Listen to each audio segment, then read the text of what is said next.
right here and now, and it will be contested between the Zero Suit Samus of Dylan and the Duck Hunt of Zane. Welcome one and all to Winners Final here on Fusion.exe. To Battlefield we go to game number 1 and right into it, Hangman. I'm very excited to this match. Two very strong character specialists duking things out in our first best of 5 of the night. With Battlefield being the setting, I feel like there's going to be a lot of opportunity for this particular game to be a clock burner.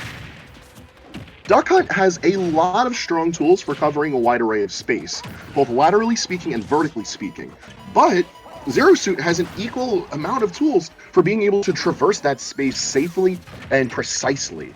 So if Dylan is able to control very well where he positions Zero Suit, he can find that space in between Zane's coverage and stop them from netting their kills. But Zane is not letting them through at all. An amazing first stock for them as they secure first blood for Winners Finals. That is pretty much how you want this thing to go if you're Zane. Perhaps you're being thankful that you only suffered 21 percentage points worth of damage, but Dylan looking just a little befuddled. Keep an eye on that can. It's going to hop off of the ledge just in front of Dylan. However, a throw right into it. God, the can looming so large over the proceedings of this particular matchup. Going to knock it back onto the stage and will be rendered ineffective just over the passage of time. However, Dylan sitting at 130%. You could not ask for a better start to game number 1, and you're talking about a clock burner matchup. Zane might have something to say about that, Hangman. Said it time and time again. They're an aggressive player with a trap-based character that doesn't mind taking its time, but has no problem with being able to redline where it's needed. Yeah, they're absolutely right, and you just kind of get used to that expectation, perhaps, when you're seeing Duck Hunt on your screen. I mean, heaven knows that I am, so don't please excuse perhaps my expectations on that, but Zane says throw your expectations out the window as well as that second stock. The back air connecting on that on the connection, excuse me, with the down smash. So Dylan not even able to catch the landing as Zane just throws a button in the face of Dylan. You kind of wonder at what point frustration sets in. Zane only just suffering triple digits worth of damage right now, and Dylan's on the last stock. I mean, what are we seeing right now? The can connecting. Dylan is just getting handled thoroughly. This is a slaughterhouse. This is Zane's slaughterhouse. Oh, finally. Yo, you can't let me guess you up and then you just do that. Oh, you know what? You can do that, but either way, he just wanted to say, hey, look, I went into Winners Final. I walked in and got myself a JV3. That's more than happy with them. He's more than happy with that, excuse me, as game number 1 will go firmly into the possession of Zane, the Duck Hunt main. So Dylan has some thinking to do, and frankly, Hangman, there was a lot to have been improved on. I don't know where to start, to be honest with you, Stu. I feel like Zane had such a powerful control of that map. Let's get rid of Battlefield. Let's tell Zane that they are not allowed back on Battlefield.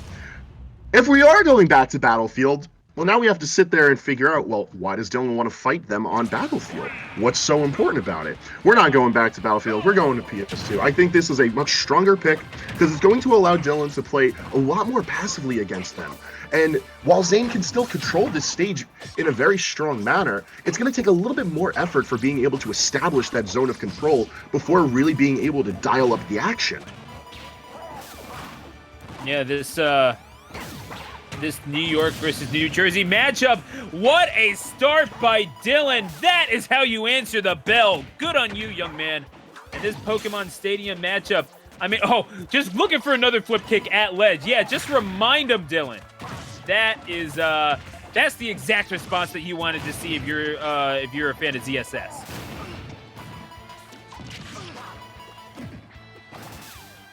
Look at this return to stage. Dylan had to weather the storm for Zane, but still managing to come back out on top with a very strong lead so far. Let's see how well he can handle it. Zane trying to push out from center stage, trying to focus the action into the trick shot. You'll love to see it, but this defensive play from Dylan is truly what I believe to be the only way for him to be able to take this match away from Zane. Because when you force Duck Hunt to not really approaching's not the issue. The big issue is treating Duck Hunt like a mobile fortress and having the Duck Hunt player really forced to express how mobile that fortress is. Because yeah, Duck Hunt can reposition all of the traps. Trick Shot, Wild Gunman, Clay Pigeon, and Duck Hunt's not particularly slow in his own right. But when you're forced to constantly reposition, constantly rotate your resources, and not really be able to do anything with them as you move from position to position, all of a sudden you're poking a lot of holes in an otherwise very strong game plan. And seeing this happen from Zane, I mean, building up this damage, but just not able to get the kills quite as easily as last time. Eventually finding that area of opportunity, well executed by Zane, as they are going to get that stock number 1 off of Dylan. In due time, I suppose, but you still got a bit of catching up to do. And I can only imagine you do that with time, as I alluded to before. As we both did, if we're being completely honest, Hangman.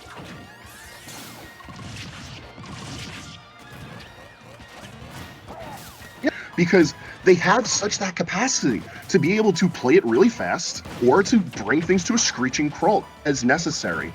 Both of the players are operating characters that have such a fine-tuned control over the pacing of a match. With Zane, the ball is constantly in court for being able to take things very fast, even though it's expected to be slow. Whereas with Dylan, his character, it's vice versa. Character with blinding speed that can at any point slow down this match to a halt.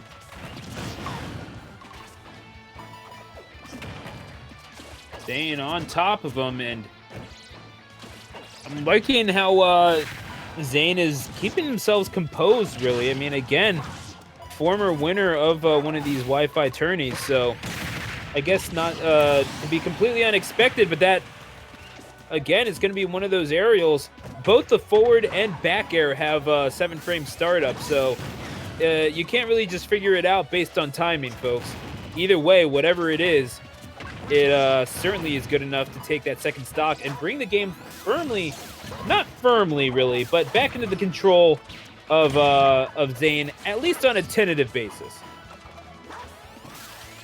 And it's as much as control as you manage against Dylan. Like, we've seen time and time again that not just against Dylan can just fly completely off the rails if he's given a little bit of space to breathe. See, but this worries me, Hangman. I mean, you're having this Duck Hunt survive to 163%, and really, I feel like it should be a one stock apiece right now, just because that's a confirm that we're not used to seeing Dylan drop, and eventually you get the kill at 174, but you still ate quite a bit of damage in the interim, and that is something, I don't know. I mean, these drop confirms may very well be the death of Dylan in this game number 2. Zane well on their way to a victory here, and that is going to do it. Just suffering no damage on that final stock, and, well, Zane barking up a storm in winner's final. They're up 2-0. Dylan on the ropes. Still very much doable for Dylan, and I feel like he had the proper approach to fighting Zane. I think the Sage pick was very smart. I think if we're going to see any additional stages, it would be either FD or Town, but to be honest, I think Stadium is the way to play it if Dylan is looking to start some sort of reversal in the set count we've got ahead of us. Well, and the game was working. It was just Dylan lost control of things. It was really at that midpoint of the second stocks for both players where Zane started to get a really tight control over how they wanted to put projectiles on the stage, and those projectiles were starting to deny Dylan his space to run around. That's what you need to do to Zero Suit. Her speed means nothing if she can't exercise it.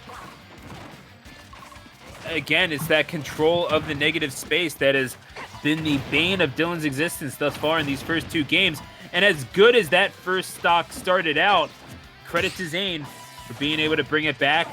Parries the Zaire and is going to suffer quite a bit of damage. Zane, with these follow-ups, is looking pretty good thus far. At least in this, so far in this game number 3. Obviously, you want results in this one, but you also have 2 games to play with. What's your mentality when it comes to that sort of thing? When you're up 2-0 and you realize, like, okay, you're in a manageable position. If I lose, it's not the end of the world, but boy, would a 3-0 be nice. Situations where it's like, just secure the W. Like, Zane's already playing with a lot of fervor. They've definitely got plenty of style behind their character as far as we've seen from the first couple of games. There's no reason to lose control over the situation as you've got it now, especially when considering the fact that there's always the possibility that Dylan manages to run things back into grand finals if Zane manages to beat them. You want to try to minimize the amount of information that they can gather in that playtime. The 3-0 is the most optimal way you can do that. You don't want to give those 2 other extra games to potentially let your opponent figure things out. And now is where going to have Sombrero Man make a exit off of the stage. Probably not the way that they wanted to go out. Everyone, send your thoughts and prayers over to them. That is awful deep to go, Dylan. That is a dangerous space to be in, and that camera being zoomed out because we need to keep that can of beans on the camera at all times. We have our priorities straight here in production, but it's not in control of production, I know. Dylan, either way, taking out some of their frustrations upon yet another wild gunman, while they are going to have a full stock deficit in very real danger of it being 3-1. Zane looking to make it so here, but it will not be. But wow, when the can is used against you, that stings just a little more, doesn't it? It's like I said earlier when they were on stream, the can giveth, the can taketh. True. There's so many situations where the can just puts you in just really bad situations, and it can't be helped. Because there's so many ways that the can interact with moves, both from knockback, its general positioning, the angle it flies at. It's so much to study that realistically, an extremely few amount of people have a strong idea of what's happening from move to move. Especially when you consider how massive the cast of this game is. This game number 3 will continue on. Dylan on their winner's side stock, but for how long? This is entering triple digits, is becoming more and more untenable for the ZSS main, and Zane looking, I mean, I don't know if dominant is the word, but for lack of a better one, we might as well just use that descriptor, Hangman. Zane is looking nigh upon unstoppable. Right now, Zane's looking to play in a way that's proven that they're top dog. There's no other way that I could see to put it. Very confident play, amazing zone control. In general, especially against a more daunting matchup. Not that it's a particularly bad one, but it's definitely one that forces very strong discipline from the player. In general, Duck Hunt has the tools to deal with most characters. But right now, Zane doesn't have to worry about Zero Suit being one of them. A very convincing 3-0 victory from them secures their spot in Grand Finals for tonight's Fusion.exe.